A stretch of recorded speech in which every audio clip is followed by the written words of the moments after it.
न किए। तो एक नीच नारी की हाथ की कुटपुतली बनकर संपूर्ण कुल का नाश कर दिया। नहीं नहीं महाराज, इतने व्याकुल मत होइए।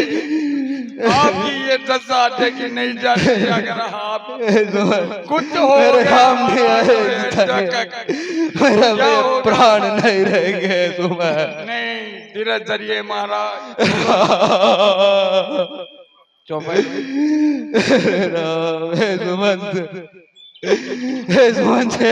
सचिव धीर धरी कह मृदुवानी, महाराज तुम पंडित ज्ञानी। ए महाराज आप तो माँ ज्ञानी है, पंडित हैं, साधु संतों की सेवा की है, आप बड़े धैर्यवान हो महाराज।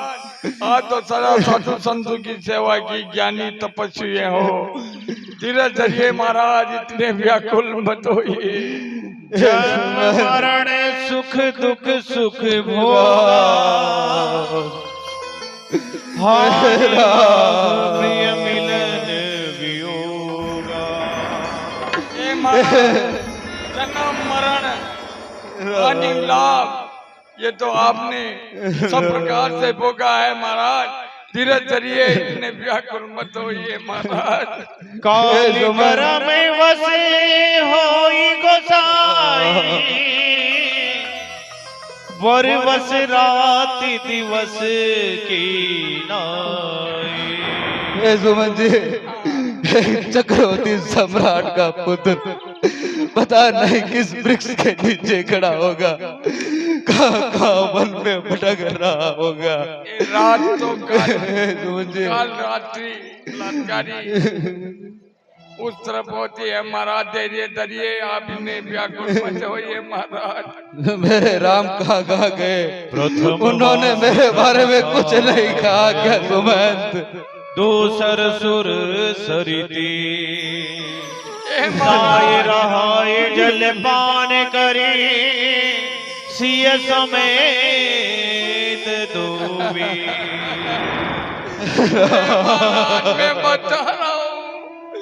मैं बताता हूँ महाराज। पहला बार तमसा किनारे महाराज, दूसरा गंगा जी के किनारे जल पान किया। जब सुबह उठे, जल शौच क्रिया से निवृत्त हुए, फिर वटका दूध मंगा के अपनी जटा बनाई प्रभु, और फिर निषाद राज जैसे प्रभु की आज्ञा हुई, उनका इशारा पाते नाम मंगाई। सखा तब नाव मंगाई, यही चढ़ाए चढ़े रघुराई। ये महाराज पहले तो सीता को नाव पे चढ़ाई, और फिर रघुनाथ जी चढ़े, और लक्ष्मण जी धनुष बाण चढ़ा रखे थे, बना रखे थे, और फिर लक्ष्मण जी चढ़े। और मेरे देखते देखते प्रभु का इशारा पाते केवट ने नाव चला दी महाराज, और प्रभु वन को चले गए, वन को चले गए प्रभु महाराज। वन मग मंगल हमारे, कृपा अनुग्रह पुण्य तुम्हारे। सुमन जी, अगर मेरी यज्ञ का पालन मानते हो तो मुझे भी मेरे राम के पास ले चलो। धीरज धरिए महाराज, आप तो ज्ञानी पंडित हो, साधु संतों की सेवा की महाराज। आप इतने व्याकुल मत होइए। सब प्रकार से आपके सानिध्य में ये अयोध्या जीवित रहेगी, नहीं तो अयोध्यावासी मर जाएंगे महाराज। कुछ धीरज धरिए। उन्होंने कहा प्रभु ने कहिए के पिता की सेवा करना, मेरा प्रणाम करना, और पिताजी को कहना कि 14 वर्ष आपके आशीर्वाद से आंख मीचने पे निकलते उसी प्रकार निकल जाएंगे। मैं शीघ्र आके आप श्री के चरणों के दर्शन करूंगा। हे सुमंत जी, आप महाराज को धीरज बनाना, ढाढ़स बनाना। लखन कहो कछु वचन कठोरा, वरजे राम पुनि मोहिनी होरा। बार बार निज शपथ दिवाई, कहवन तात लखन लरिकाई। हे महाराज, लक्ष्मण जी ने कुछ कटु वचन कहे, लेकिन प्रभु ने मना कर दिया। रघुनाथ जी ने कहा, ये तात सुमंत जी, ये पिताजी को मत कहना, नहीं तो पिताजी को दुख होगा। और ये तो लक्ष्मण की लड़काई है। मेरी सौगंध है सुमंत जी आपको, ये लक्ष्मण ने जो कहा है। तेहि अवसर रुख पाई, केवट पार ही नाव चलाई। और फिर सीता भी कुछ कहना चाहती थी, लेकिन वो शीतल हो गई। महाराज, इतने में प्रभु का इशारा पाते ही केवट ने नाव चला दी और गंगा के उस पेली पार पहुंच गए। तेरे जरिए अब ये दशरथ के प्राण प्रभु ने नहीं कहा रहेंगे। कि मेरे प्रणाम करना पिताजी को, और किसी प्रकार की मेरी चिंता ना करें। रघुकुल तिलक चले भांति, देखे उठाड़ कुलिस धरी छाती। सब प्रकार से ये शरीर अधम, वैसे भी प्राण जाएंगे अंत में, लेकिन प्रभु के बिछड़ से ये दम प्राण मेरे निकले नहीं। महाराज, ये सब मेरी आंखों से देखता रहा मैं। क्या कहूँ महाराज, धीरे धीरे आप तो ज्ञानी पंडित हो, बड़े विद्वान हो, सूरवीर हो, चक्रवर्ती सम्राट हो महाराज, चक्रवर्ती सम्राट हो। सुन कौशल्य, सुमंत वचन नर नाहु। कौशल्य, मुझे कुछ दिखाई नहीं दे रहा है। कौशल्य, तुम कहाँ हो? स्वामी धीरज धरिए। कौशल्य, तुम कहाँ हो? मुझे कुछ दिखाई नहीं दे रहा। कहते हैं जब मृत्यु निकट आती है तो कुछ भी दिखाई नहीं देता है। कौशल्य, समझे, शायद ये मेरे ही कर्मों का परिणाम है। धीरज धरिए स्वामी। हाँ, मुझे याद आ रहा है, ये मेरे ही कर्मों की सजा है। धीरज धरिए तो पाई पारू, नाहित बूढ़ी सब परिवार। कौशल्य, इस संसार में जो मनुष्य जैसा कर्म करता है उससे उसका फल भोगना पड़ता है। शायद ये मेरे उसी कर्मों का परिणाम है। चाहे व्यक्ति कितना ही चक्रवर्ती धनवान ही क्यों ना हो, उसके कितना ही सैन्य बल धन उसके कर्म फल को भोगने से नहीं रोक सकते हैं। हे कौशल्य, मुझे भी मेरे कर्मों का याद आ रहा है। मुझे उस महात्मन का शराब याद आ रहा है, उस अंधे महात्मन का शराब याद आ रहा है। स्वामी धीरज धरिए। कौशल्य, तापसी अंधे साप सुधियाई, कौशल्य ही सब कथा सुनाई। धीरज धरिए स्वामी। हे कौशल्य, ये उस समय की बात है जब हमारा विवाह भी नहीं हुआ था। उस समय केवल मैं युवराज था, युवराज, और अपने यौवन के मत में अनेकों शिकार खेला करता था। मैं तनूर विद्या में बड़ा ही निपुण था और मेरे शब्द वेदी बाण चलाने की तो दूर दूर तक ख्याति फैली हुई थी। हे कौशल्य, स्वामी उसी दौरान एक बार मैं शिकार के लिए निकला था। दिन भर शिकार के लिए इधर उधर शिकारी को ढूंढता रहा। संध्या के समय सरयू के तट पर पहुंचा। वहां एक वृक्ष के ओट में घुसकर इंतजार कर रहा था कि जंगली भैंसा, भाग, मतवाला हाथी सरयू में पानी पीने आएगा तो मैं उनकी आवाज सुनकर शब्द वेदी बाण चलाकर उनका शिकार करूंगा। तो हे देवी, अचानक से जल से आवाज आई और मैंने शब्द वेदी बाण चला दिया। वो शब्द वेदी बाण किसी मतवाले हाथी, बाघ, सुअर को नहीं लगा, जबकि एक किसी मानव को लगा।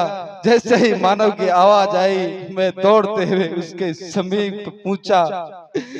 वहां जाके देखा तो वो एक निर्दयी श्रवण कुमार था जो अपने बूढ़े माता पिता को यात्रा करा रहा था। उनको प्यास के कारण उनके लिए पानी लेने आया था। धीरज धरिए स्वामी। हे देवी, श्रवण कुमार ने मुझे कहा कि हे तू हत्यारे राजकुमार, तुम कौन हो? निरपराध के ऊपर तूने क्यों बाण चलाया? तो मैंने कहा कि हे राजकुमार, मैंने भूलवश जानवर को जानकर आप पे लगा दिया है, मुझे क्षमा कीजिए। मैंने जानबूझकर ये तीर नहीं लगाया। हे देवी, फिर शरण कुमार ने कहा कि मेरे तो अभी प्राण नहीं बचेंगे। मेरी एक अंतिम इच्छा है कि मेरे बूढ़े जो अंधे माता पिता है उनको आप मेरी तरफ से अंतिम विलासा है कि उनको आप पानी पिला देना, और हो सके तो वो ही आपको माफ करेंगे। फिर मैं वहां से जल लेके उन अंधे श्रवण कुमार के महात्मा पिता के पास पूछा और नीर पिला रे बेटा, प्यास बुझा रे। धीरज धरिए स्वामी। और नीर पिला रे बेटा, प्यास बुझा। अब सूखे अलख हमारे, प्यासे को नीर पिला रे। सुन सरवण लाल हमारे, प्यासे को नीर पिला।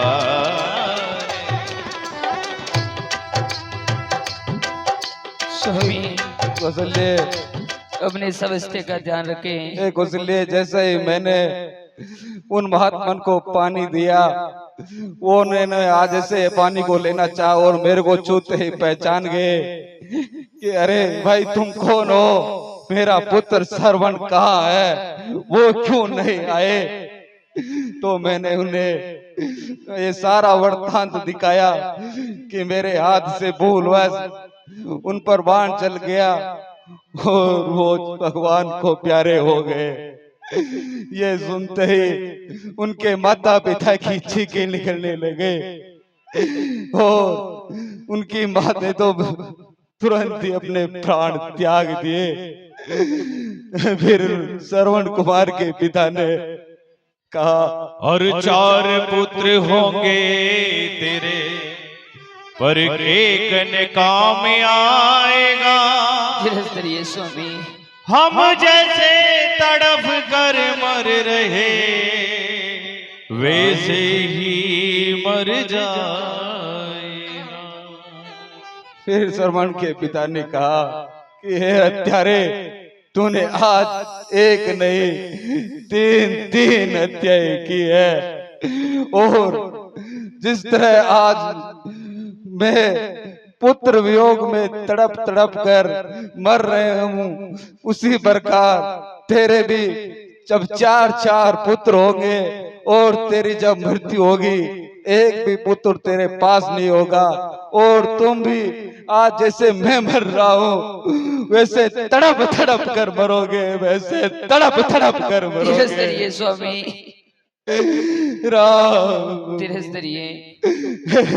उस महात्मन के मुझे शराब सुनाई दे रहे, वो देखो मुझे शराब दे रहा है बार बार।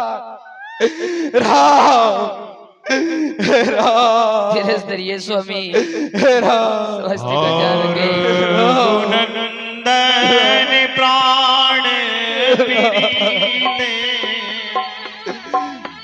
तुम बिना जियत बहुत दिन बीते। राम राम हाय स्वामी, हाँ हाय स्वामी, हाय स्वामी, कही राम कही, राम राम कही हाय राम, स्वामी, तन परिहरि रघुवीर विरह, राव गयो सूरदास। हाय स्वामी।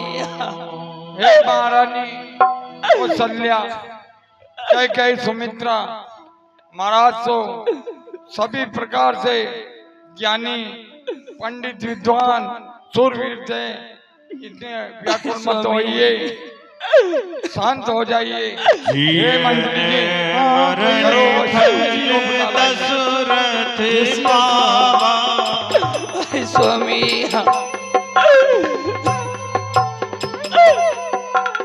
अंडे अनेक अमल यश छावा। स्वामी।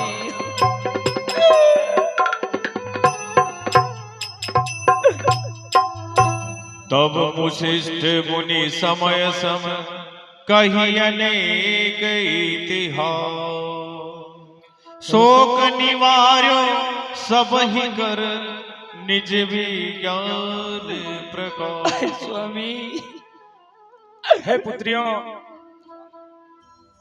शोक त्याग दो, क्योंकि जीवन मरण लाभ हानि ये सब विधाता के अधीन है। उसकी इच्छा के बिना पत्ता मात्र नहीं हिलता, इसलिए आप हर प्रकार से शोक त्याग दीजिए। क्योंकि महाराज बहुत ही धर्मात्मा और वीर पुरुष थे, इस प्रकार शोक करना उचित नहीं है। आप धैर्य धारण कीजिए। तेल नाव भरे नृपतनु राखा, दूत बुलाए बहुरी यश भाखा।